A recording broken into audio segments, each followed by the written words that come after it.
Good morning, everyone, or good afternoon, good evening, depending on from where you're joining us. Welcome to our webinar on spend-based emission factors in carbon accounting. My name is Kenneth. I'm one of the co-founders of Carbon+Alt+Delete, and I have the pleasure of hosting this webinar. You see some other faces here. Those people will help me bring the real content of this webinar. Maybe before we dive into the content, some housekeeping rules. So as you might have seen, you're all by default muted and your camera is switched off. So you can follow the webinar in a pajama. We do so because we have a rather big audience. However, we still like some interaction and we would like to use the chat for that. We do have some time reserved towards the end of the webinar for Q&A. But don't wait until then. If you have a question, if you have a remark, please use the chat for that. Me and Javier will keep an eye on it. And when relevant, we can already throw in the questions for Steven and Richard. What we have seen also in previous webinar that we hosted is that there is some ongoing discussion in the chat, and sometimes maybe another person in the webinar can answer a question that another person has. So feel free to use the chat. Don't hesitate to ask questions and have an interaction through the chat. So as said, today I will just facilitate the webinar. I'm very happy to have two expert speakers with me to bring the real content when it comes to spend-based emission factors. We have Richard Wood with us, professor at NTNU in Norway, but he's not living in Norway, he's living in Australia, so enjoying an Australian summer there. Thanks a lot, Richard, for joining us in your evening hours. Very important to know, Richard is also one of the key persons behind the Exiobase emission factor database. So he is the expert on that, so very happy to have him in this call. And then we also have Steven. Steven is someone from Carbon+Alt+Delete. He's one of our carbon experts, like we call them internally. So basically, it's Steven's day-to-day job to make sure that everything that we do within Carbon+Alt+Delete is correct from a carbon accounting compliancy perspective. So following up different emission factor databases, changes in the greenhouse gas protocol, regulation like the CSRD in Europe, and so on. So I'm very happy to also have him here to bring our perspective as Carbon+Alt+Delete on spend-based emission factors. Before I give those gentlemen the floor, maybe just one slide about Carbon+Alt+Delete. I guess that most of you know kind of what we do, but just to make it very clear. So we as Carbon+Alt+Delete, we are a carbon accounting software provider. We work exclusively with sustainability consultants across Europe to together help companies calculate and reduce their carbon footprint. And our platform can support consultants in every step of the process, as you see on the slide, going from data collection up to auditing. We're not an auditor ourselves, but our platform is audited. So third-party auditing goes quicker with our platform as well.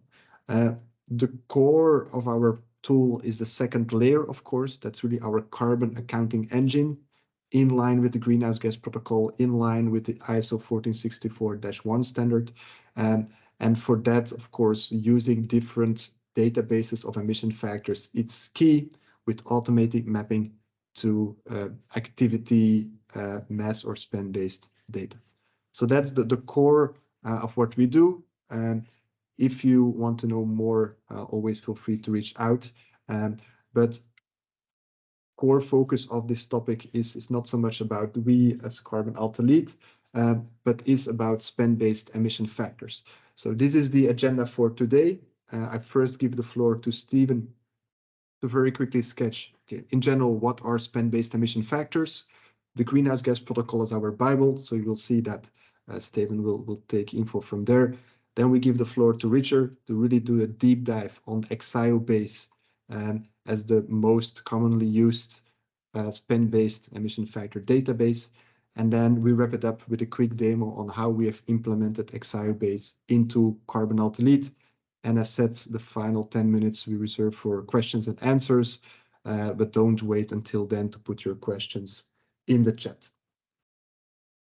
that being said, Steven, feel free to go and use me as your clicker. So let me know when I need to go to the next slide. Yes, perfect. Thank you very much for that introduction.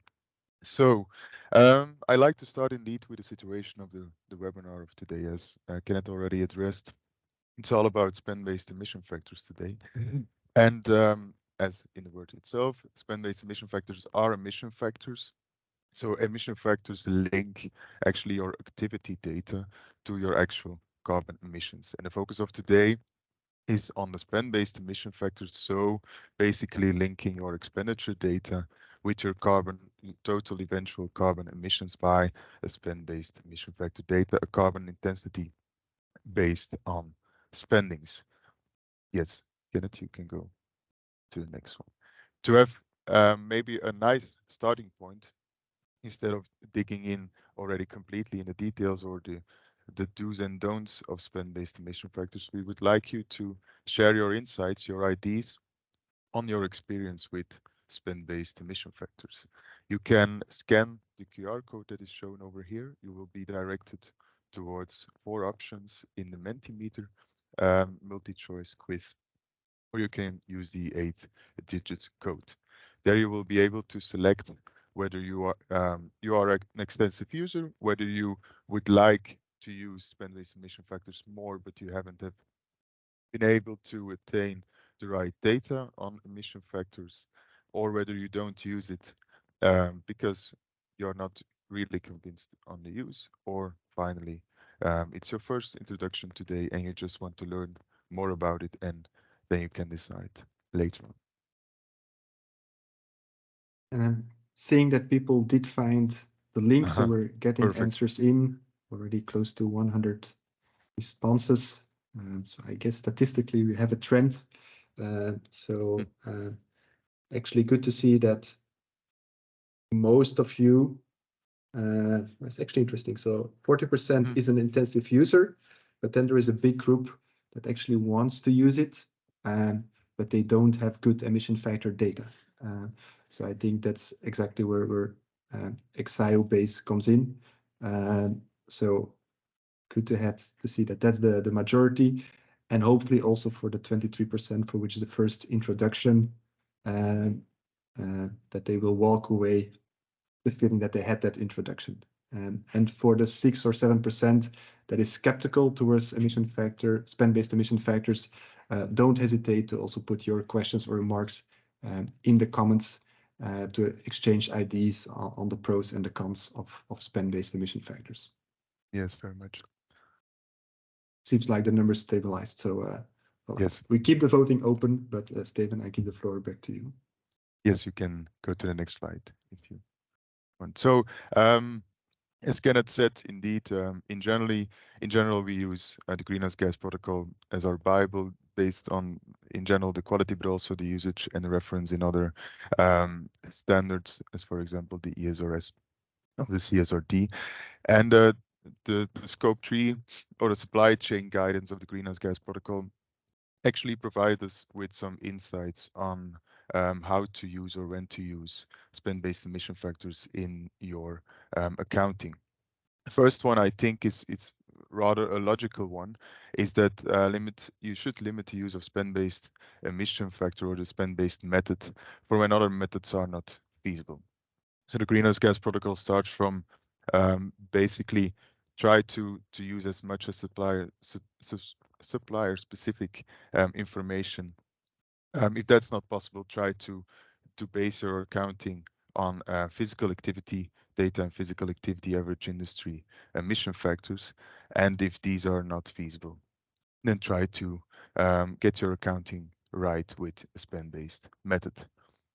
Besides that, and also based on the explicit referral in that Scope 3 guidance, the Greenhouse Gas Protocol actually suggests to use your spend-based emission factors for Scope 3 emissions, and so less for Scope 1 and Scope 2 emissions. And that's also closely linked to the actual cradle-to-gate character of most environmental extended input-output data. Richard will explain later in a session on Exio base, but most spend-based emission factor data sets have an inherent cradle-to-gate character that's actually more closely linked to Scope 3 emissions. On the figure on the right, you can see that actually in the calculation guidance of the Greenhouse Gas Protocol, it suggests to actually also limit the use of spend-based emission factors to purchase goods and services, quite logic, I think, to capital goods, then upstream and downstream transport, business travel, and of course, investment. So in these activity categories of Scope 3, the suggestion is made to be able to use spend-based emission factors and the spend-based method. And then thirdly, it's not that once you have used spend-based emission factor or the method that you should use it or apply it to all. So you can combine it with other primary or as a supplier specific or secondary methods as the average industry based on activity. Yes, Kenneth, you can go to the next one.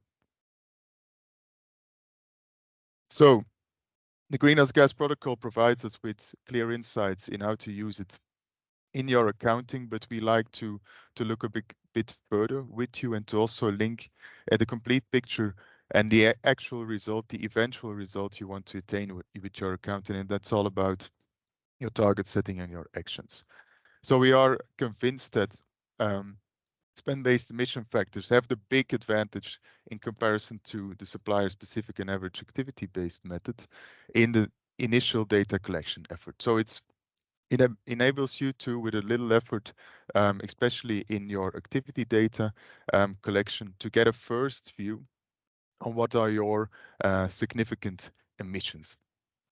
But the problem we see is, of course, when you have calculated, for example, your significant emissions, and you see that certain emissions, certain activities linked to your spend-based or your expenditures have a high load or are material or significant for your total accounting balance, then you want to know, of course, and you want to discover what's the reason behind it. What are the driving forces that make this emission factor and the eventual emissions so high or so significant? And then we see that inherently also connected to the geographical character of a lot of spend-based emission factors, we see that the granularity of spend-based emission factors are often less than the average activity-based and the supplier-specific. But important side note, I think, is that we explicitly address in this slide the granularity. It's not because supplier-specific or average activity-based methods are maybe more granular, they are also more accurate. Accurately wrong can be even equally fault than less precise, but mostly right. And so based on that granularity, we think that if we look at the right to the suitability for actions, that's one of the probably the main disadvantages of your spend-based method, is that the granularity is too little to actually couple on your accounting actionable insights to couple actions to it, which is more possible for average activity-based and more possible for supplier, especially for a supplier-specific one. As for both the average activity-based and the average spend-based, the main action you could address is actually changing your volume or changing your volume or, of course, your activity itself. And this is less translated in these aggregated methods than in a supplier-specific one. We think, even though spend-based methods are not that suitable for actions, we think that they can be, in the first instance, be suitable for target setting. It's not ideal, but not all of your emissions of your accounting balance need to be targeted and need to be coupled to action. So it could be useful to have it as your first target setting. That's for the general view of spend-based emission factors, and now I happily give the floor to Richard. Yes, Richard, feel free to share your screen while you're sharing the screen. I see the first questions coming in chat.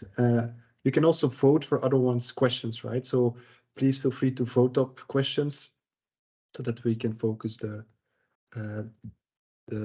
Q&A on the most common questions. Richard, the floor is yours. Yeah, thanks for that.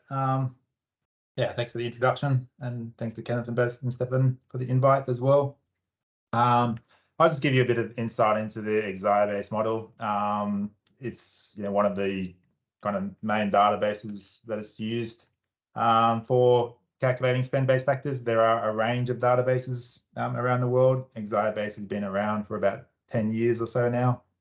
And yeah, so one of the advantages of these, and probably just to kind of preface this presentation a little bit with a comment on the last slide as well, is that the spend-based factors allow you to get that completeness in that I think is otherwise very hard to get otherwise. And that's where we see that importance of some of these aspects, because it is often that a lot of entities have 70% of their emissions in kind of scope 3 data emissions that they don't have activity data for, right?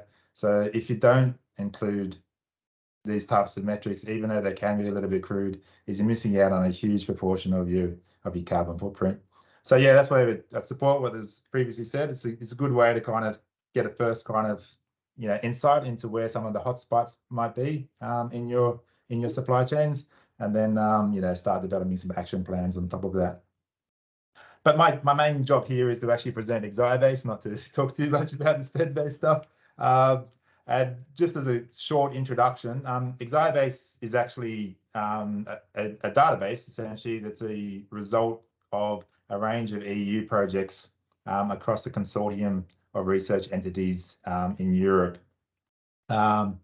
So it was made possible by basically 3 major EU-funded projects.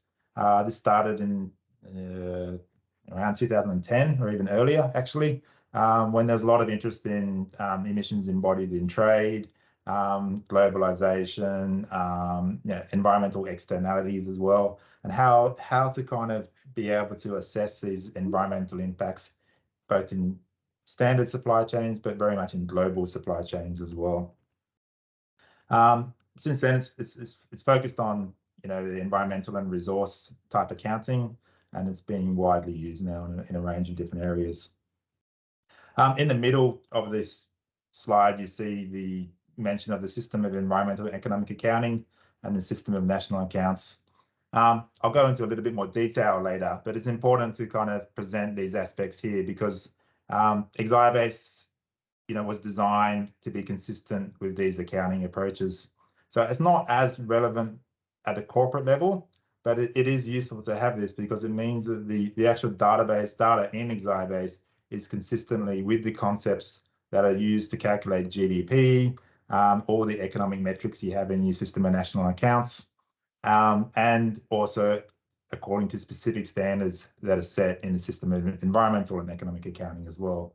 So there's a lot of work that's been done in the statistical community to make sure that the types of metrics that we're actually using in these databases are consistent from country to country and from database to database. And that's the framework that we're working in within Exia-based.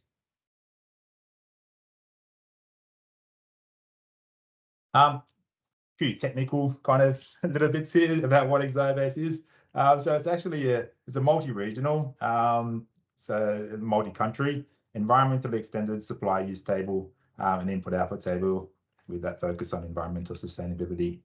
I'll come back onto the SUT and IoT stuff a little bit later for people scared off by acronyms.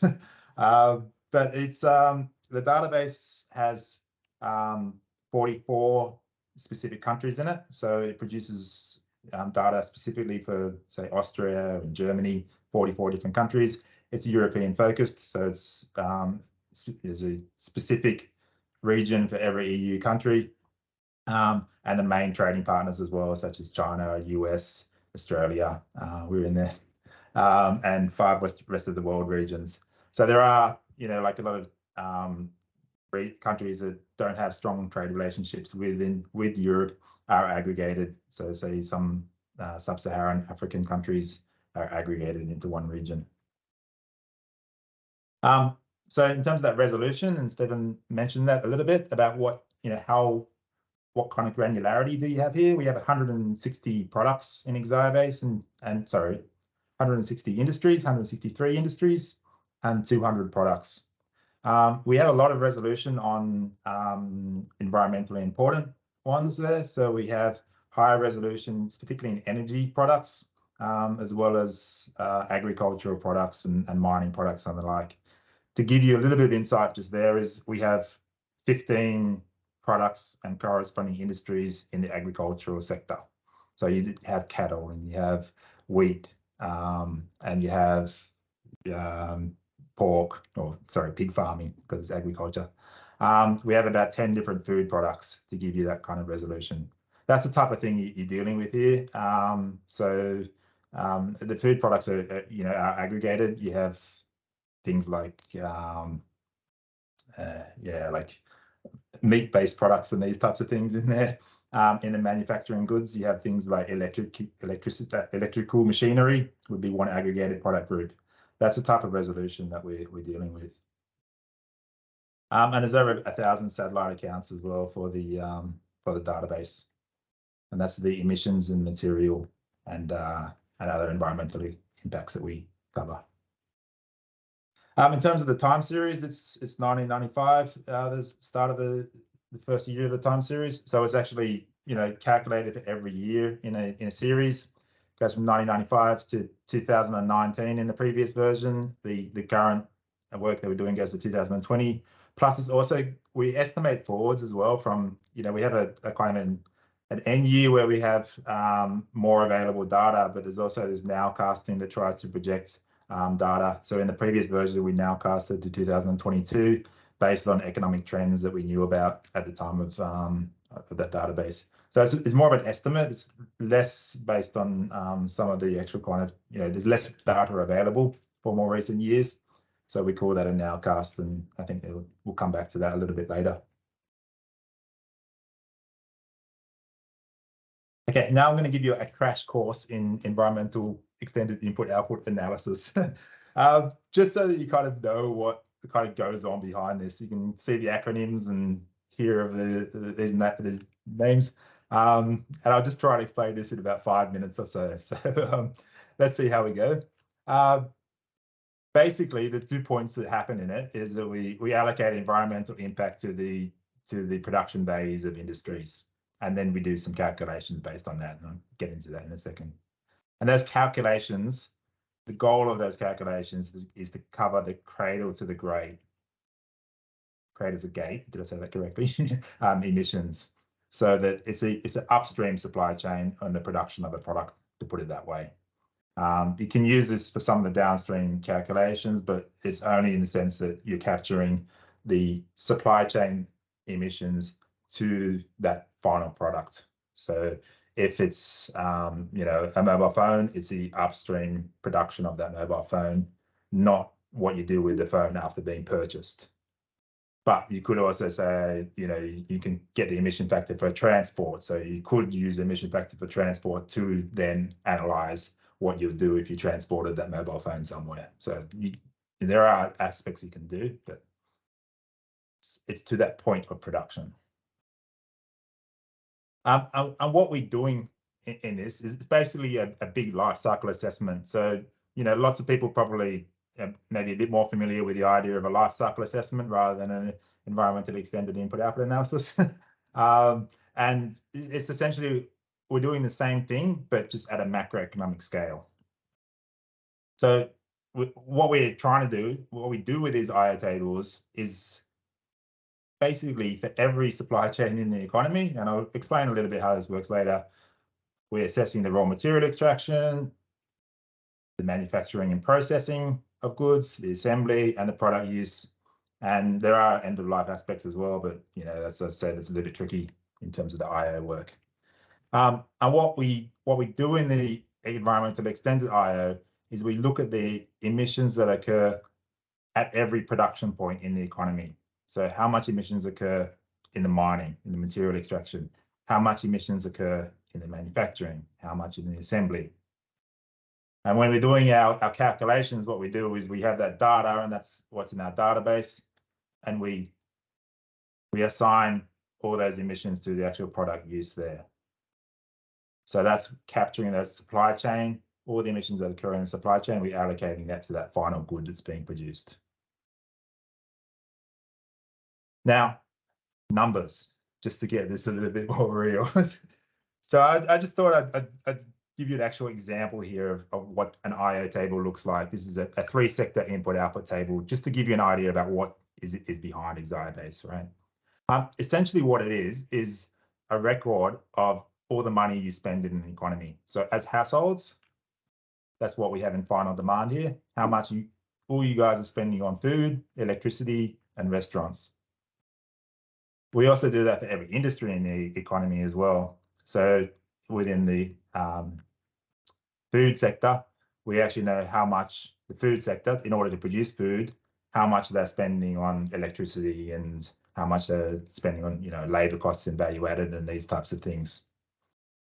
So these are economic accounts, and these are basically collected as part of all the tax collection and everything that happens from your statistical agencies. So every country, almost every country, all the major economies we have in Exaiabase, collects this data and provides this data in different levels of aggregation.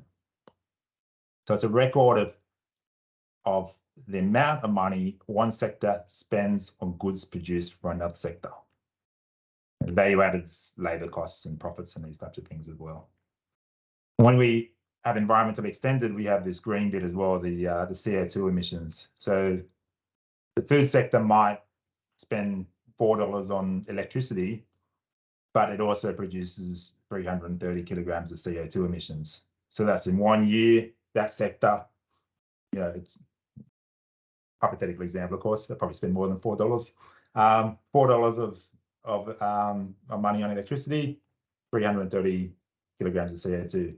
And that's just the direct emissions from that sector. It doesn't include the emissions from the electricity production, because they are recorded in the electricity column.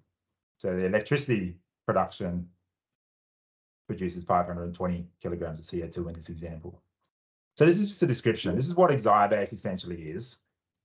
And the way that we actually calculate emission factors from this is we divide all the inputs by the output. So that's a simple calculation, all right? Very simple.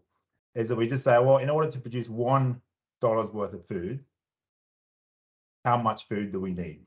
How much electricity do we need in order to produce $1 worth of food? And if you do that calculation, you'll see that if you divide 1 by 11, you get 0.09. You divide 4 by 11, it's 0.036. And what that is, there's coefficients that tell you, well, how much in order to produce $1 worth of food. So I sell my hamburger for $10. That means I've spent $4.50 on electricity in order to sell that hamburger for $10. And emissions, for every $1 of hamburger that we produce, is 30 kilograms of CO2 emissions in this example. So if it was a $10 hamburger, it'd be 300 kilograms of CO2 emissions. And that's essentially what we're doing when we're doing these direct spread-based factors. Now, if you're kind of a little bit cluey here, what you could probably work out is saying, okay, well, that's a direct emissions that we have from producing the hamburger. But I also know that, well, I spent $4.50 of that $10 went to electricity. And for every $1 worth of electricity, there's 40 kilograms of CO2 emissions. And you see that in that second column there, right? It's the same thing. For $1 worth of production, electricity produces $40 worth of CO2 emissions. So if I've spent $4.50 on electricity, then what's that? 4.5 times 40, 180 kilograms of CO2 emissions would be in my supply chain from electricity. And then you could do the same thing for the restaurant. But the restaurant then also purchases electricity. So you can see you can apply these factors over and over and over and over again. And I'm going to stop there. I could keep on doing examples, but I'd probably lose all of you. But that point is that that's how we're kind of doing these spend-based factors. We're saying for $1 worth of production in a sector, this is the amount that we're spending on other goods and services. This is the amount of direct. This is the amount of indirect in that supply chain, and indirect in another supply chain. And because we're doing all this stuff on powerful computers with big matrices, we're able to do these calculations for all the supply chains in the economy. And there's just a basic mathematical trick that an economist worked out about 70 years ago about how to do that. It's actually quite simple. So it sounds crazy to be able to do all those supply chains in one go, but it takes about a minute or so on my laptop to do that. So yeah, it's actually not that complex a calculation these days.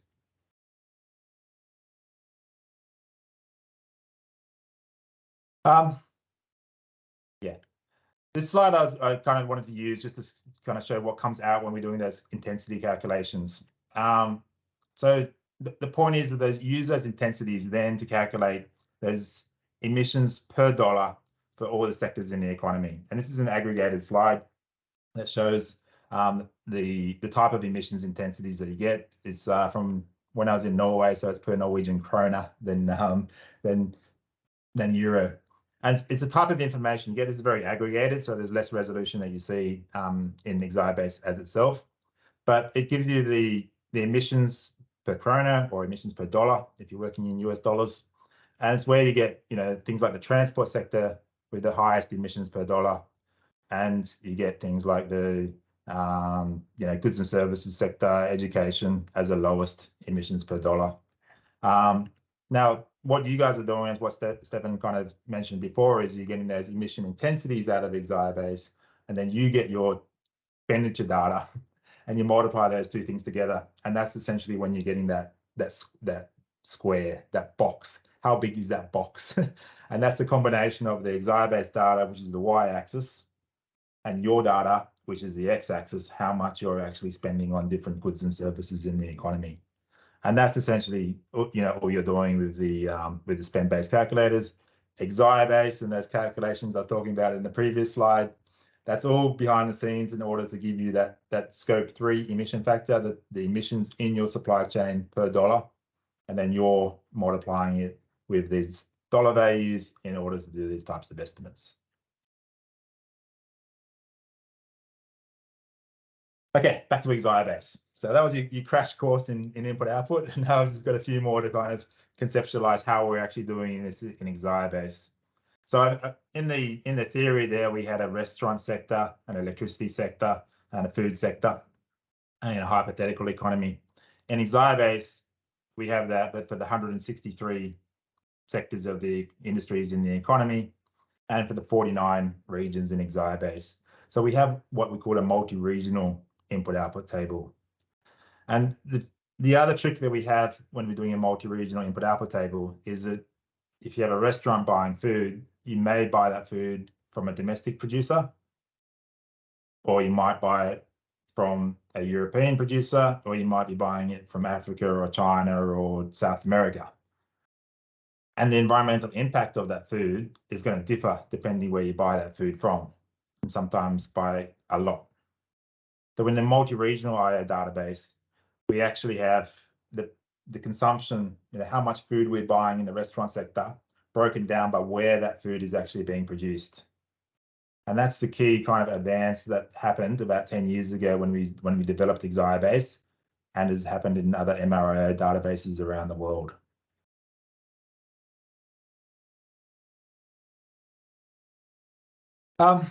Now, I'll maybe talk up a bunch of this stuff as well, but there are things to think about in Exibase as well. It's a global model, and there's a lot of there's a priority list in terms of what's kind of focused on in it. So it's not as if it's a perfect representation of everything in the world that happens.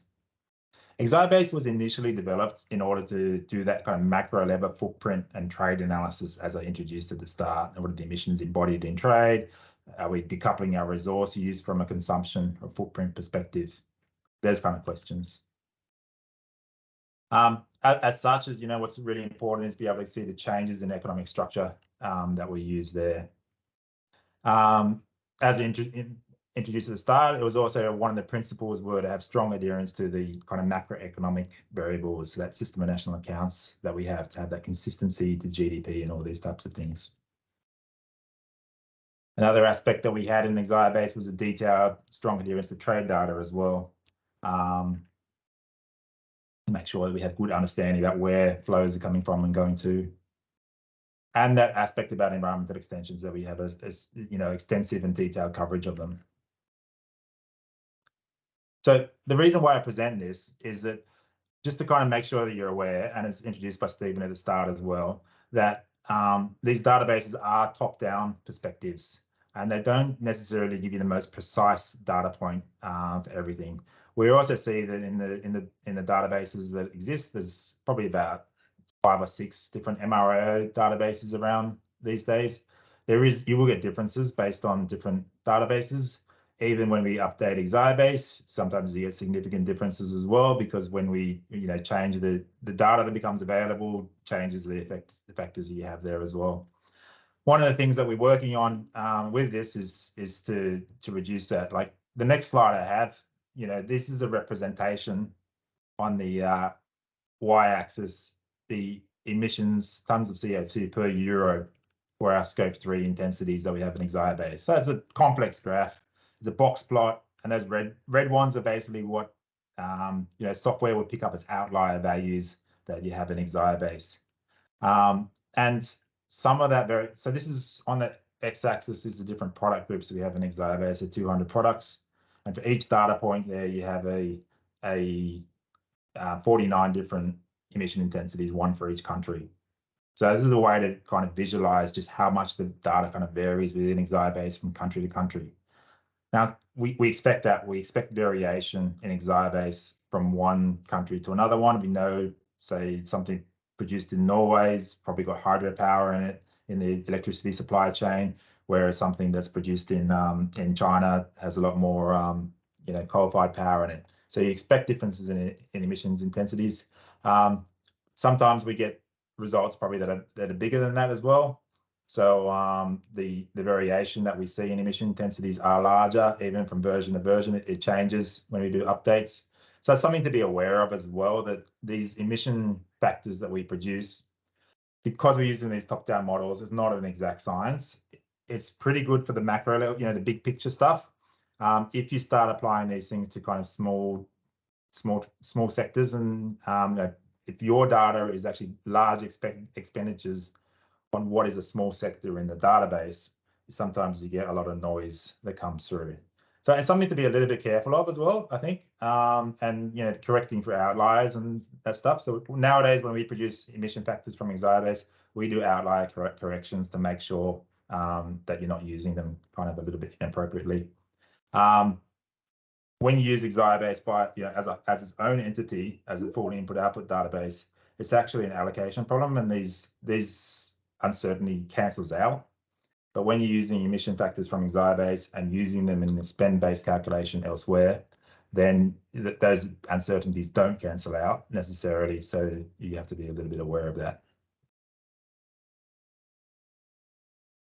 4 more technicalities. Stephen was very interested in this, and I'm sure there's a few people who are, are right on top of this who are interested in the audience as well. I think I've still got a couple of minutes, so kind of lost track a little bit of time. So I think 2 more slides.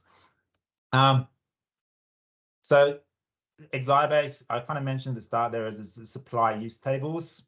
You might not understand what these are, but it's basically, you can have a cow that produces both beef and milk. And that's your supply use table, right? Because you have one industry that can produce 2 products. Refinery sector produces multiple types of fuels as well. And that's what you have in a supply use table. And it means that you can also generate emission factors either in terms of the cow or in terms of the meat and the milk. So that's the difference that you get there. And it's a mathematical, and it's a fairly crude, to be honest, mathematical allocation procedure to say if a cow burps, is a polite word, how much of that burp is due to the beef and how much of that burp is due to the milk. So you have to make a decision about that, because instead of having one cow, you have 2 products. So a certain amount of that burp is for the beef and a certain amount is for the milk. And that's what you do when you create that input-output table. That allocation's been done for you. So you get a certain part of your burp straight for your beef and a certain part of your burp for your milk. Second point, emissions are per euro of final product. And this is that cradle to the gate thing I mentioned before, right? So it's the final product being produced. So if it's the vehicle sector, it's that car that's being produced out of it. It's not the not intermediate stages in this of their production. It's that final production of that entity. Third point, the monetary value is in basic prices. There are different ways you can value things in the economy, and you hear about farm gate, purchase gate, or other things. What we use in the input output is basic price, which is essentially about like farm gate. And what it means is the value of the product exclusive of trade and transport margins and taxes. And the idea there is that your emission multiplier is more closely linked to the actual physical good and not what you pay for it, right? So if you buy a bottle of Coke in the supermarket and it's $10, sorry about that. And you buy another bottle of Coke in a cafe, it's the same bottle of Coke, but you spend $15 up for it. Well, what we do is we say it's the same bottle of Coke, so it's $10 for the bottle of Coke, and that $5 is just the additional margins you have there. So the emissions associated with a Coke will be the same, even though you spend different amounts on it. Final point, emissions are by producing sector. It's a bit related to that final good as well. So this is the country of production, not the country of consumption. So if you buy a TV in the UK and don't know where you bought that TV from, it might have been imported directly from South Korea, it might have been imported from China or Germany. So if you know, then you'd say I use Korea's emission factor because I imported it from South Korea. But if you don't know, then you need to have a mixture. And there's ways to do this with XI-based data to have like an average, a weighted average. Probably I bought it from here, or your average purchase of a TV is 30% Korean, 50% Chinese, or something like this. So just be aware of that. Is where the good is being produced, not where you are as a consumer. Last slide, if I remember correctly. Yep. Okay, so where is XI-base? Well, Carbon+Delete are providing some, interface to it as well, so you can utilize theirs. You can, we make XI-base open on Zenodo, so you can download it yourself and check it out. The web link there is zenodo.org. So that's the full input-output data files there. They're all in TXT formats. There's some instructions there. To be honest, it's probably not as user-friendly as it should be and everything, so it can be a little bit tricky to navigate, but I guess guys like these facilitate that as well. So the second point is that the current versions and older versions of XI-base are released under a CC BY SA license, so it does mean that there's, it is open, but there's also like that share alike kind of aspect as well to it. There's a discussion right now about what we do with future updates, where there's a commercial license there as well. What we're trying to do basically in XI-base is we're seeing more and more people, I guess, like you guys, using this type of data, and it does mean that we're needing to move a little bit from that macro focus to that focus on stable emission multipliers that are regularly updated. So we're having some discussions within the consortium about ways that we could potentially better service that, more regular updates, more stability between data versions and these types of things.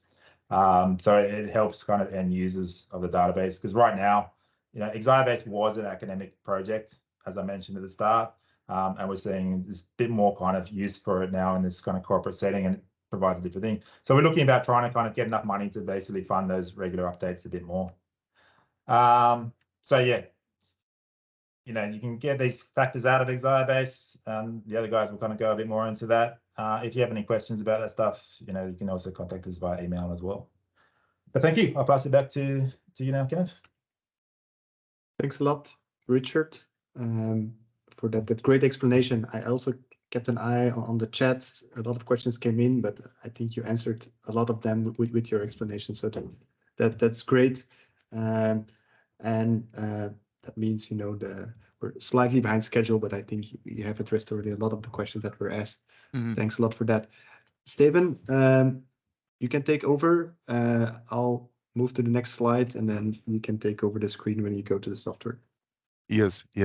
Before showing you all how XI-base could already be used in our application, I would like to first give a new update on our emission factor library in our Carbon+Alt+Delete app, because we think that with the addition or implementation of Exia-based in our tool, we really take a step forward on the availability of spend-based emission factors. Before, only the ADEM spend-based emission factors were available, but we believe that the Exia base has a much bigger coverage, both geographically as with all these products and industries. It's much more granular. I addressed already some questions about it in the Q&A. I think that the Exia base has a better granularity to actually address several specific questions for its usage.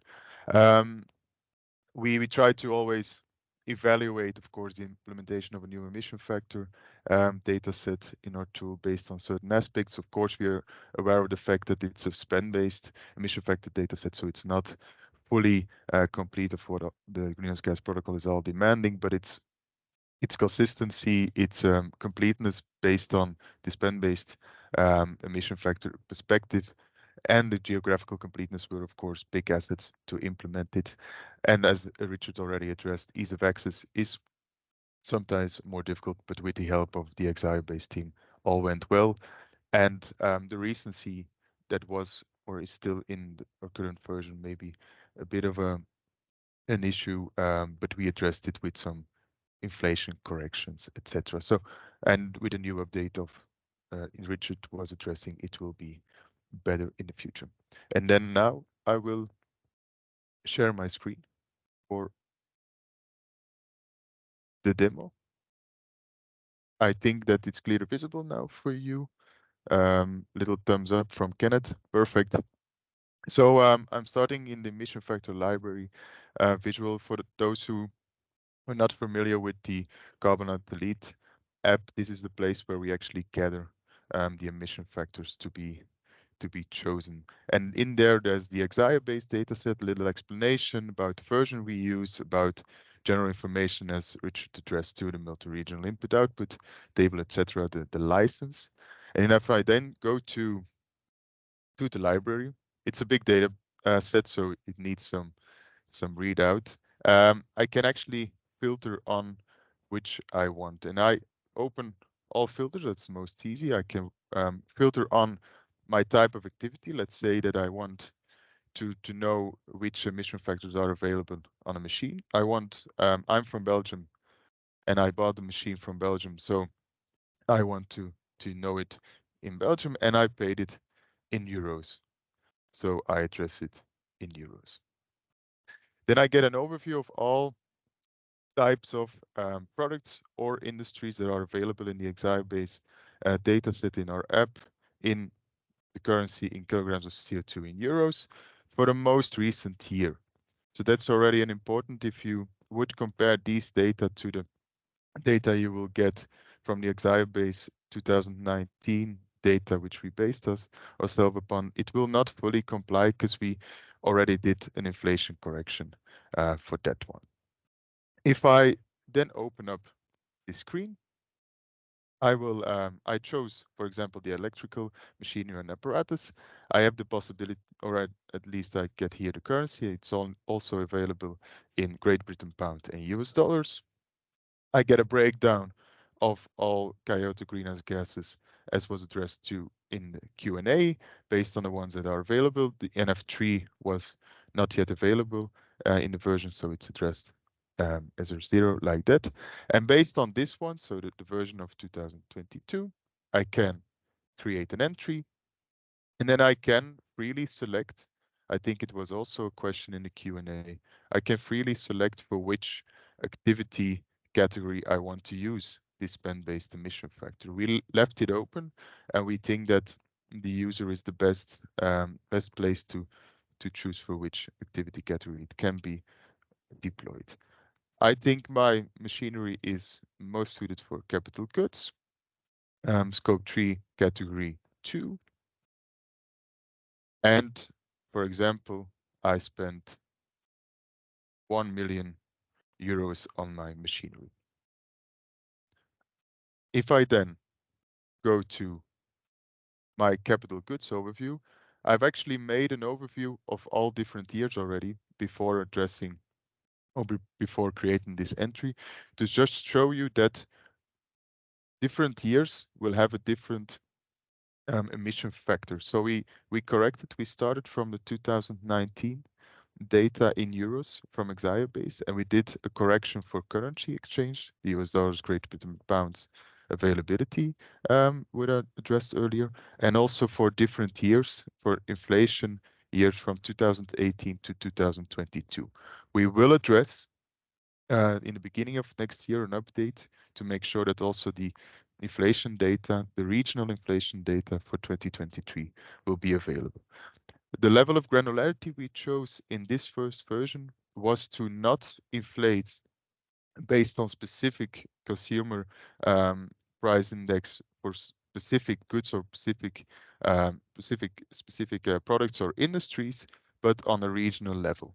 So, for example, all goods for Belgium are inflated the same between 2021 and 2022. That's the level of granularity we chose. And by doing so, you can actually have for each year, you will have a different intensity. Basically, inflating means that your emission factor in general will decrease because your spending will increase for the same amount of goods. And that way we can attain our spend-based emission factors in the logical structure of our app inventory calculation. And that's what I wanted to show to you. And now I will stop sharing my screen, and then I think we will have some time for. Yes, thank you. Q&A. Thanks a lot, Steven. The bad thing is we are a couple of minutes behind schedule. The good thing is actually that a lot of the questions that I saw popping up in the app already have been answered during the explanation of Richard and Steven. Maybe two questions that I noted, mainly for you, Richard, is one is, if you look at Exaiobase, would you be saying that certain industry sectors give more accurate spend-based emission factors than others? Or in other words, are some sectors more tricky and difficult to calculate in terms of spend-based emission factors than others?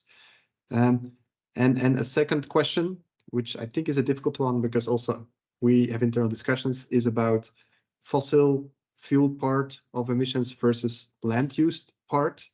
To what extent are you guys looking at the land use part with the upcoming LSRG from the Greenhouse Gas Protocol and so on? So quality of sectors versus land use, two things. I don't know whether you want to comment on that. Sure. I'll just cut short the answer on quality because I could probably spend half an hour or longer talking about it, right? Yes, it will vary. Generally, the bigger sectors in an input-output database from a macroeconomic perspective are more certain, and the smaller sectors are less certain. It also depends if you're talking about scope 1, scope 2, or scope 3, you'll get different types of variability as well, right? So if you're just utilizing scope 3 type emission factors, you probably your services are less subject to that uncertainty as much. Yeah, I'll leave it at that, even though there's much longer explanations that could be done. For the flag emissions, so the land use stuff, it's a tricky one, right? Because of the, everyone knows it's tricky. That's why it's been pushed to the end. What we have, we collaborated with some people from Chalmers University in Sweden a couple of years ago, which looked at tropical deforestation.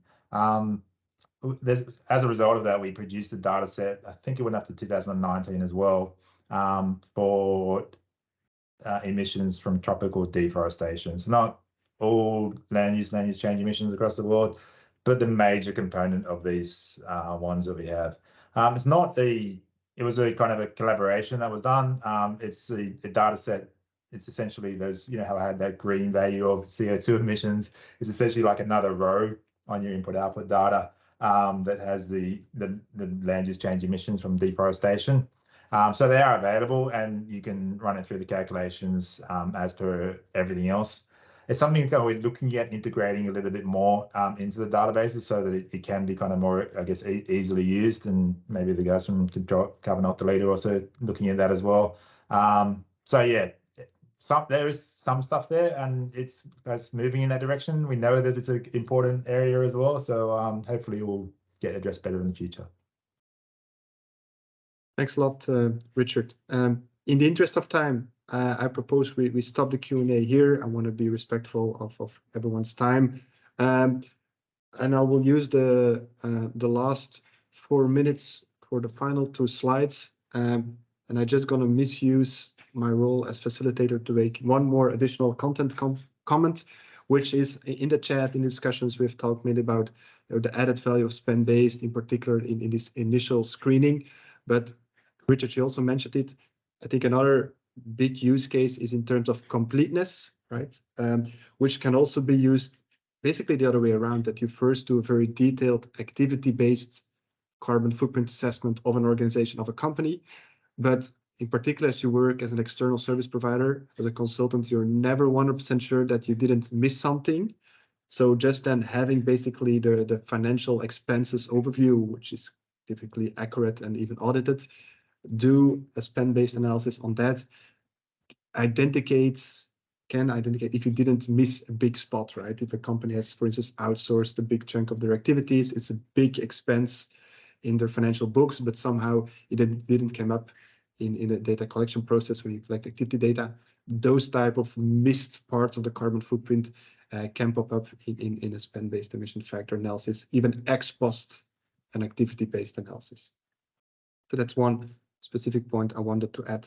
To wrap it up, and please forgive me for that, 2 final slides more on Carbon+Alt+Delete.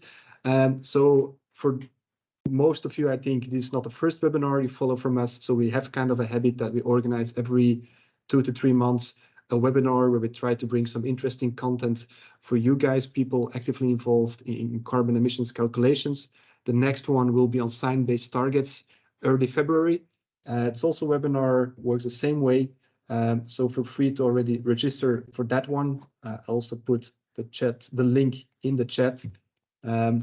So there we will dive in on science-based targets, the details behind science-based targets, and also how we look at it as Carbon+Alt+Delete.